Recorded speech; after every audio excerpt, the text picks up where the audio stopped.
मुझे अपना घर किसी शरीफ लोगों को किराए पर देना था, क्योंकि मैं अकेली औरत थी और भरी जवानी में ही विधवा हो गई थी। अचानक एक दिन एक बूढ़ा आदमी और एक लड़की घर देखने आए। मैंने तुरंत उन्हें घर किराए पर दे दिया।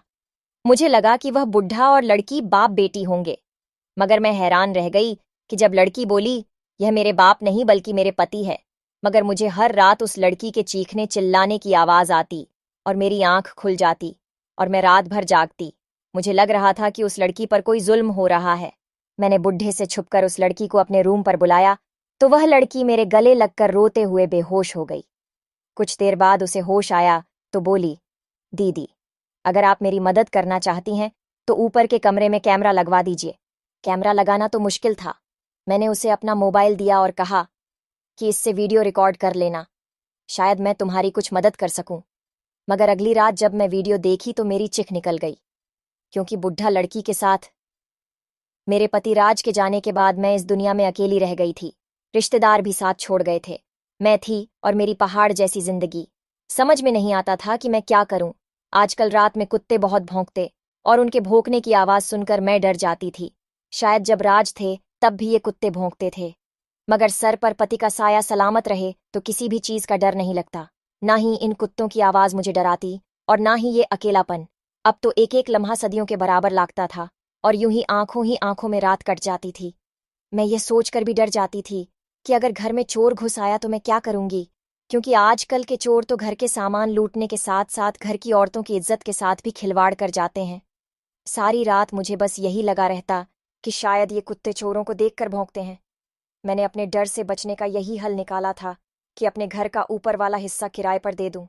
यूं मुझे सहारा भी मिल जाएगा और इस महंगाई के दौर में 4 पैसे भी मिल जाएंगे। यूं तो मैं अपने मोहल्ले में कभी कभार ही निकला करती थी, लेकिन आज खासकर इसी काम के लिए आसपास के लोगों के घर गई।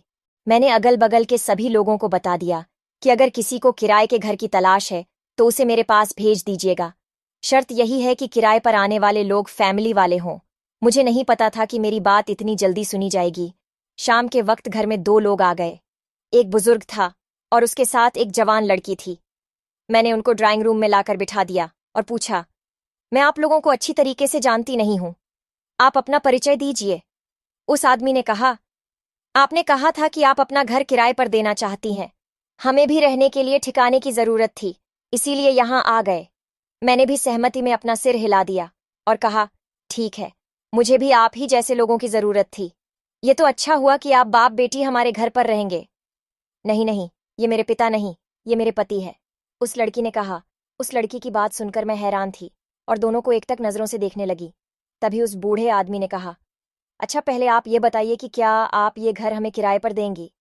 मैंने कहा, हाँ क्यों नहीं, मैं अपने घर का ऊपर वाला घर आपको किराए पर देना चाहती हूँ।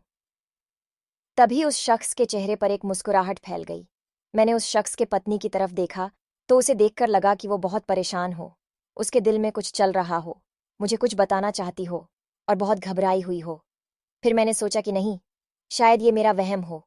मैंने उन लोगों को ऊपर वाला घर दिखा दिया जो कि उन्हें बहुत पसंद आया था। किराए की बात हुई तो प्रमोद साहब मुंह मांगा किराया भी देने को तैयार थे। ये तो मेरे लिए बहुत खुशी की बात थी।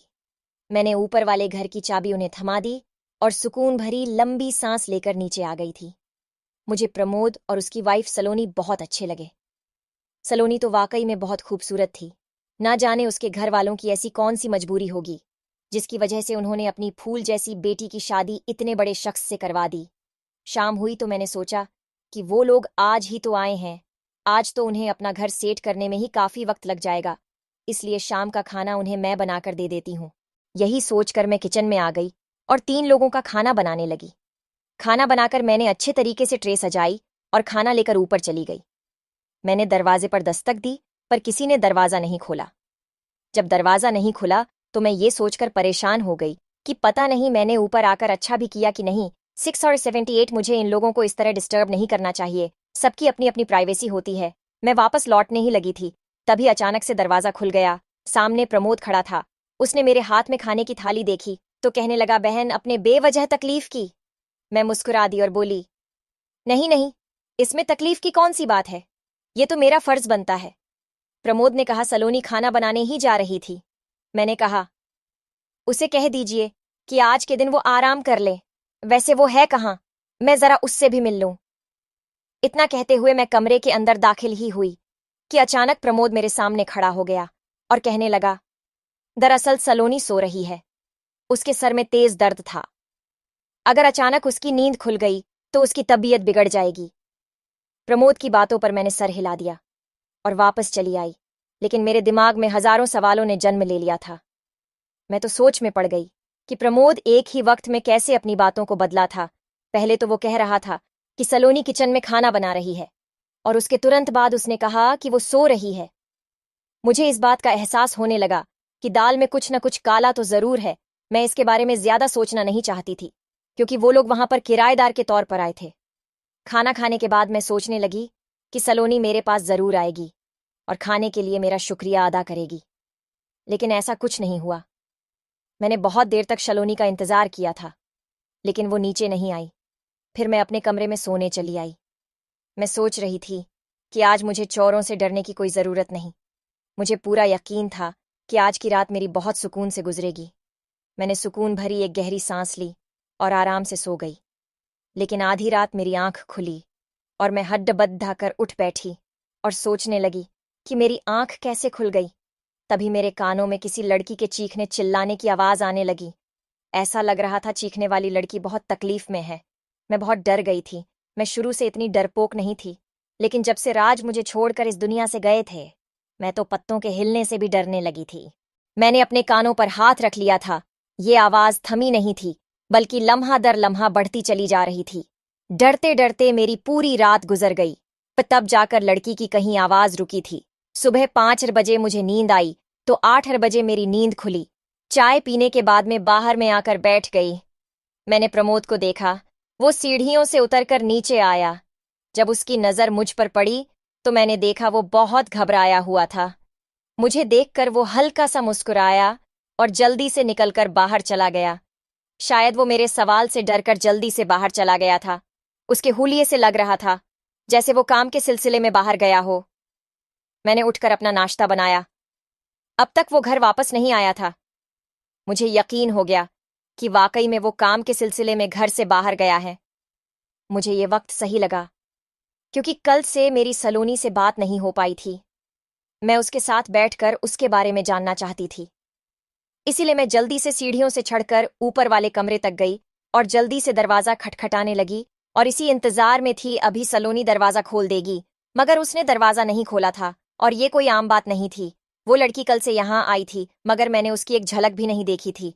मैं वापस पलटने की बजाय दोबारा फिर से दरवाजा खटखटाने लगी थी। तभी सलोनी की घबराई हुई आवाज मेरे कानों में सुनाई दी। वो कहने लगी, निधि दीदी, आप ही है ना? मैंने कहा, हाँ हाँ, मैं हूं। तुम पहले दरवाजा तो खोलो। तभी मुझे सलोनी की सिसकती हुई आवाज आई। उसने कहा, दीदी, मैं दरवाजा कैसे खोलूं? दरवाजा तो प्रमोद बाहर से ताला लगा कर गए हैं। मैं उसकी बात सुनकर सोच में पड़ गई। तभी मेरी नजर दरवाजे पर लटके छोटे से ताले पर पड़ी। 000, मैंने पूछा। सलोनी, तुम्हारा पति तुम्हें बाहर से बंद करके क्यों गया है? उसने कहा, मेरा पति मुझ पर शक करता है। उसकी उम्र मुझसे ज्यादा है ना, तो उसे हर वक्त यही डर लगा रहता है कि कहीं मैं उसे धोखा ना दे दूं। मैं सलोनी की यह हालत देखकर बहुत परेशान थी। मैंने उससे पूछा, अच्छा पहले तुम ये बताओ, तुम ठीक तो हो ना? तभी उसकी दर्द भरी हंसी सुनाई दी और वो कहने लगी, मैं बिल्कुल ठीक हूं। मेरे पास दुनिया की हर चीज मौजूद है। रुपया, पैसा, कपड़े, जूते, मेरे पास हर वो एक चीज है जो मुझे चाहिए, लेकिन मैं खुश नहीं हूं। उसकी हालत देखकर मुझे बहुत ज्यादा दुख हुआ। मैंने कहा, सलोनी, मैं तुम्हारे लिए क्या कर सकती हूँ? मुझे बताओ, मैं तुम्हारी मदद करना चाहती हूँ। वो बोली, मेरी मदद तो मेरे अपनों ने नहीं की, तो आप क्या करेंगी? बस आपसे यही गुजारिश है कि मेरे लिए भगवान से प्रार्थना करिएगा। मैंने कहा, हाँ, क्यों नहीं। यही कहकर मैं वापस पलटने लगी। तभी सलोनी बोली, निधि दीदी, आप ये सब प्रमोद को मत बताइएगा कि आप यहां पर आई थी या मैंने आपसे कुछ भी कहा है। मैंने कहा, हाँ हाँ, तुम फिक्र मत करो, ऐसा ही होगा। मैं उसे कुछ नहीं बताऊंगी। यही कहकर मैं नीचे आ गई थी। मुझे रह रहकर सलोनी के घर वालों पर गुस्सा आ रहा था कि आखिर उन्होंने ऐसा किया ही क्यों। अपनी फूल सी बच्ची की शादी एक बड़ी उम्र के मर्द से क्यों कर दी, जो अपनी सारी जिंदगी उस पर शक करते हुए गुजार देगा। शाम हुई तो प्रमोद वापस आया। वो मुझे देखकर हल्का सा मुस्कुराया और फिर ऊपर चला गया। मैं सोचने लगी, काश प्रमोद अपनी पत्नी को कमरे में बंद करके नहीं रखता तो कितना अच्छा होता। मैं भी अकेली हूं और सलोनी भी। हम दोनों की आपस में दोस्ती हो जाती, हम अपना गम भी बांट लेती। अब क्या हो सकता था। खैर, मैं अपनी रोजमर्रा के काम निपटाने लगी और फिर सोने के लिए लेट गई। आज फिर आधी रात के वक्त मेरी आंख खुल गई थी और आज भी वही वजह थी जिसने मुझे कल सोने नहीं दिया था। मुझे फिर से किसी लड़की के चीखने की आवाज सुनाई दी। मैंने ध्यान से सुना तो मुझे समझ में आ गया कि ये आवाज तो बहुत करीब से आ रही थी। कहाँ से आ सकती है भला, मुझे इसका पता हर सूरत में लगाना था। मैं अपने कमरे से बाहर आ गई तो मुझे चीखने चिल्लाने की आवाज और तेज सुनाई देने लगी। फिर मुझे अंदाजा हो गया कि ये आवाज कहीं और से नहीं बल्कि ऊपर वाले कमरे से आ रही है और चीखने चिल्लाने वाली लड़की कोई और नहीं बल्कि सलोनी है। एक लम्हे के लिए मैं सन्न रह गई थी। फिर मैं जल्दी जल्दी सीढ़ियां चढ़ने लगी और कमरे तक पहुंच गई। मैंने जोर जोर से दरवाजा पीटना शुरू कर दिया। मैं बहुत देर तक यूं ही खड़ी दरवाजा खटखटा रही थी, लेकिन मजाल है किसी ने दरवाजा खोला हो। और ऐसा भी नहीं था कि मेरे दरवाजा खटखटाने से अंदर चिल्लाने की आवाज कम हो गई। दरवाजा पीटते पीटते मेरे हाथों में दर्द होने लगा, इसलिए मैं मजबूरन नीचे आ गई। आज तो पूरी रात मुझे नींद आने वाली नहीं थी, इसलिए मैं हॉल में बैठ गई। बैठे बैठे सुबह हो गई। सुबह प्रमोद जब नीचे आया तो मुझे देखते ही घबरा गया था। वह बाहर निकलने ही वाला था। तभी मैं बोली, प्रमोद साहब मेरी बात सुनिए। मैंने उस शख्स के चेहरे पर एक खौफ देखा था। वो मेरे सामने वाले सोफे पर बैठ गया और बोला, मैं जानता हूं कि आप मुझसे क्या पूछना चाहती है। प्रमोद का चेहरा उदास हो गया और वो कहने लगा, आपको सलोनी की फिक्र हो रही है ना, कि रात को वो क्यों चीखती चिल्लाती है। मुझे भी उसकी बहुत चिंता होती है, मगर मैं कुछ भी करने से मजबूर हूं। अगर आपके पास कोई हल हो तो जरूर बताइएगा। मैंने देखा, यह सब कहते हुए प्रमोद की आंखों से आंसू निकल गए थे और वह मुझसे नजर बचाकर अपने आंसू पोंछने लगा। मैंने कहा, पहले आप यह बताएं कि उसके साथ परेशानी क्या है, तभी तो मैं कोई हल बताऊंगी। मेरे इस सवाल पर प्रमोद ने अपना सर उठाया और मेरी आंखों में आंखें डालकर बोला, सलोनी की सबसे बड़ी परेशानी उसके नापसंदीदा शख्स से शादी है। मैं हैरत से प्रमोद की तरफ देखने लगी तो उसने कहा, मेरी शक्ल सूरत गौर से देखिए और बताइए कि क्या सलोनी जैसी लड़की मेरे साथ खुश रह सकती है। उस दिन तो आपने भी मुझे उसका बाप समझ लिया था। मुझसे बस यही गलती हुई कि मैं सलोनी के बाप की बातों में आ गया। सलोनी का पिता मुझसे 10 लाख लिया था। वह 2 साल के वादे पर लिया था, लेकिन 5 साल गुजर गए और वो कर्ज नहीं लौटा रहा था। वह हर रोज बस यही कहकर टाल देता कि आज दूंगा कल दूंगा। पर अब मेरे सब्र का बांध टूटने लगा। मैंने उससे कहा कि अगर तुम पैसे नहीं दिए तो मैं तुम्हें पुलिस के हवाले कर दूंगा। पुलिस का नाम सुनते ही वह डर गया और बोला, मेरे पास तुम्हें देने के लिए फूटी कौड़ी नहीं है। तुम ऐसा करो कि पैसे के बदले तुम मेरी बड़ी बेटी से शादी कर लो। मुझे उसकी बात समझ में नहीं आई थी। मैंने कहा, तुम ये क्या कह रहे हो। तभी उसने झट से अपनी बेटी की तस्वीर मेरे सामने कर दी और कहने लगा, अगर तुम इससे शादी नहीं करोगे तो मैं किसी और शख्स से पैसे लेकर इसे उसके हवाले कर दूंगा। दरअसल मेरी शादी बहुत पहले ही हो गई थी। मैं और मेरी पत्नी अपनी जिंदगी में बहुत खुश थे। वो कुछ दिन बाद पेट से हो गई और बच्चा पैदा होते वक्त उसकी हालत बिगड़ने लगी और वो मुझे छोड़कर चल बसी। ना वो बच सकी और ना ही मेरा बच्चा। तब से मैं अकेला ही था और मैंने दूसरी शादी नहीं की थी। मगर उम्र बढ़ने के साथ साथ मुझे तन्हाई का एहसास होने लगा। जी चाहता था कि मेरा भी कोई अपना हो जिससे मैं अपना दुख सुख बांट सकूं। और फिर उस दिन जब सलोनी के पिता ने सलोनी की तस्वीर दिखाई है और कहा कि अगर तुम नहीं शादी करोगे तो मैं इसे किसी और के हवाले कर दूंगा, तो फिर मैं उसकी बात में आ गया और सलोनी से शादी कर ली। शादी की रात सलोनी ने मेरे गाल पर एक जोरदार थप्पड़ मारा और मेरे मुंह पर थूक दिया और कहने लगी, चाहे तुम कुछ भी कर लो, मैं तुम्हारी कभी नहीं हो सकती। तुम्हें शर्म आनी चाहिए अपनी बेटी की उम्र की लड़की से शादी करते हुए। अब वो हर रात मुझे परेशान करने के लिए चीखती चिल्लाती है। इसीलिए मुझे अपना खुद का घर छोड़ना पड़ा, क्योंकि लोग मुझ पर शक करते थे कि शायद मैं अपनी पत्नी के साथ बदसलूकी करता हूं। मैं यूं ही घर बदलता रहता हूं, मगर मुझे कहीं ठिकाना नहीं मिलता। लोग सलोनी की वजह से मुझे जीने नहीं देते। ये मेरा तीसरा घर है।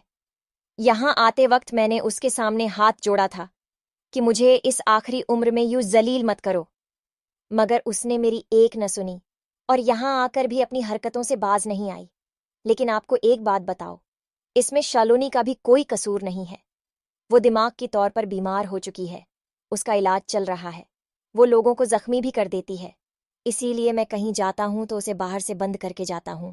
मैं ये सब सुनकर सोच में पड़ गई थी और मैंने बड़े गौर से प्रमोद की तरफ देखा तो उसकी तरफ देखकर यही लग रहा था कि वो सच सच बोल रहा है। फिर मैंने कहा, मैं आपसे एक रिक्वेस्ट करूं?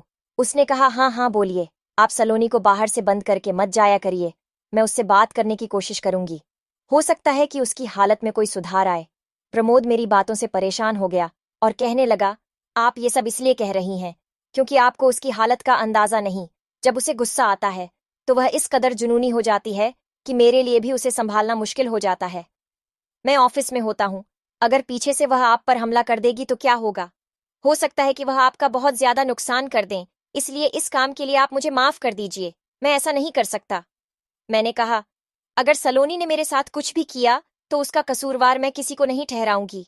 आप बस उसे बाहर से लॉक करके मत जाइए। प्रमोद बड़े गौर से मेरी तरफ देखने लगा और फिर उसने अपने जेब से चाबी निकाल कर मुझे थमा दी और कहने लगा, आप होशियार रहिएगा। जैसे ही आपको महसूस हो कि सलोनी को गुस्सा आ रहा है तो तुरंत घर से बाहर निकल जाइएगा। मैंने सिर हिला दिया तो वो उठकर चला गया। मैं तो बस यही सोच सोच कर परेशान हो रही थी कि आखिर सच कौन बोल रहा है। मैं ऊपर गई और कमरे का ताला खोलकर अंदर गई तो देखा सलोनी सोफे पर बैठी हुई किसी गहरी सोच में थी और बार बार अपने आंसू पोंछ रही थी। वो अचानक मुझे देखकर घबरा गई और कहने लगी, आपने तो मेरी जान ही निकाल दी थी, पर यह सब कैसे हो गया? आप यहां पर कैसे आ गई? आपको चाबी कैसे मिली? मैंने कहा, बस ये तुम्हारी निधि दीदी का कमाल है। सलोनी रोने लगी और उठकर मेरे गले लग गई। उसने कहा, दीदी मुझे बहुत दिनों से किसी ऐसे कंधे की तलाश थी जिस पर मैं सर रखकर रो सकती। मैंने कहा, अब तुम्हें रोने की जरूरत नहीं, मैं तुम्हारे साथ हूं। आज मैं तुमसे एक जरूरी बात पूछने आई हूं।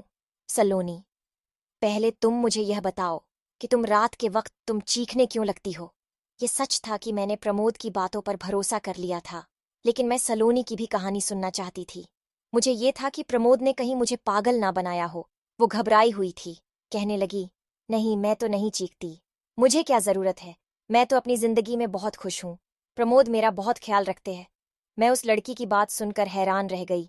उसने अचानक ही काया पलटी थी। कल तो ये कुछ और कह रही थी। फिर उसने कहा, आप मुझे अपना घर दिखाइए कि आपने अपने कमरे की कैसी सजावट की है। मैंने कहा, ठीक है चलो दिखाते हैं। मैं सलोनी को अपने साथ नीचे लेकर आई। नीचे आते ही सलोनी ने अपना बाजू मेरे सामने कर दिया। उस पर जले का निशान था। मैं डर गई और उससे पूछा, ये क्या है? तो वो कहने लगी, मैंने जो कुछ भी कल आपसे बातें की, ना जाने कैसे मेरे पति ने सुन ली। शायद वो कमरे में कोई रिकॉर्डिंग लगाकर रखा है। वो मुझ पर बहुत गहरी निगाह रखा है, इसीलिए मैंने ऊपर आपसे झूठ कहा कि मैं बहुत खुश हूं, जबकि ऐसा कुछ भी नहीं है। मेरा बुढ़ा पति मुझ पर बहुत जुल्म करता है। यह जो रात रात भर मैं चीखती रहती हूं ना, ये बेवजह नहीं है।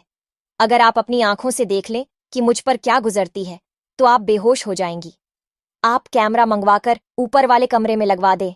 जब कैमरे का मंजर रिकॉर्ड हो जाएगा तो वो सब आप पुलिस को दिखाएंगी तो मेरे मुजरिम को सजा मिल जाएगी और मैं आजाद हो जाऊंगी। मैंने कहा, ठीक है, मैं कुछ ना कुछ करती हूं। सच तो यह था कि मैं इन दोनों पति पत्नी की बातों में फंस कर रह गई थी। मुझे तो दोनों ही के ही बातों पर यकीन आ जाता था, पर सच तक पहुंचने का एक ही हल था और वह था कि मैं सच में ऊपर वाले कमरे में कैमरा लगवा दूं। मैंने कैमरे के लिए किसी से कह दिया था। हर रात ऊपर वाले कमरे से चीखने की आवाज आती और सुबह प्रमोद मेरे सामने रो रो कर अपना दुखड़ा बयान करता और दिन के समय सलोनी मेरे सामने आकर रोती और कहती, मुझ पर जुल्म बढ़ता चला जा रहा। मैं सलोनी का दिल बहलाने के लिए अपनी साड़ी, अपना मेकअप, कपड़ा, गहना सब कुछ दिखाती और उससे बातें करती ताकि किसी भी तरह उसका दिल बहल जाए और वो मेरे साथ खुश रहे।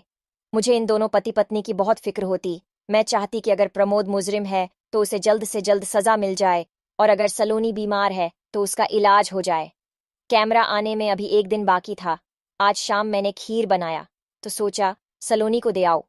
यही सोचकर मैं सीढ़ियों से चढ़कर खीर देने गई। तभी सलोनी की आवाज मेरे कानों तक आई। वो किसी से कह रही थी, आज तुम पूरी तैयारी के साथ आना। वो कमजोर है, उसे काबू करना आसान है। मैं यह बात सुनकर उल्टे कदमों लौट आई थी। अब मेरे सामने सलोनी का किरदार एक सवालिया निशान बनकर रह गया। शायद सलोनी गलत है। वह हर रात अपने किसी आशिक को बुलाती और प्रमोद को काबू कर लेती। क्या पता बांध कर भी रखती हो और फिर जानबूझकर चीखती हो ताकि लोग प्रमोद को गलत समझे और वह अपनी मनमानी करती रहे। कैमरा आने में तो अभी देर थी, इसलिए मैंने अपने एक दोस्त लेडीज कांस्टेबल को फोन किया और यहाँ का सारा माजरा बता दिया।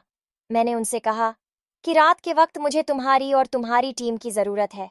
तुम जरूर आ जाना, लेकिन बहुत होशियारी से आना। उसने कहा, ठीक है, तुम बेफिक्र रहो।